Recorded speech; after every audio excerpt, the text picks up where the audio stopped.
पूर्वी संपूर्ण बहुजन अखंड राहिलेलं साम्राज्य या महाराष्ट्राच्या मातीमध्ये निर्माण केलं। पण आज दुर्दैवाची गोष्ट म्हणजे आज आपण छत्रपती शिवरायांना जात्यांनी मातीमध्ये बंदिस्त करून ठेवलं आहे। त्यामुळे दंतकथेतील जाहीर चोरांच्या घोष शिरण्यासाठी ज्याप्रमाणे खुलजा सिंचीपासून म्हणावे लागते, अगदी त्याचप्रमाणे या महाराष्ट्रामध्ये निवडणुका जिंकण्यासाठी या महाराष्ट्राच्या काळामध्ये शिरण्यासाठी छत्रपती शिवाजी महाराजांची जय म्हणायला लागतं। ते काही नेत्यांनी हेरलं आणि स्वातंत्र्यपूर्व काळापासून देश एक राज्याचे नेते बनले।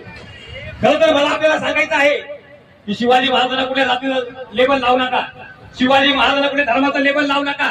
शिवाजी महाराज कुठल्या जातीचे नाहीये, शिवाजी महाराज कुठल्या धर्माचे नाहीये, तर सर्व जाती धर्मातील मावळ्यांनी शिवरायांच्या खांद्याला खांद्याला लढले तेव्हा या अखंड बलाढ्य हिंदवी स्वराज्य स्थापन केलं।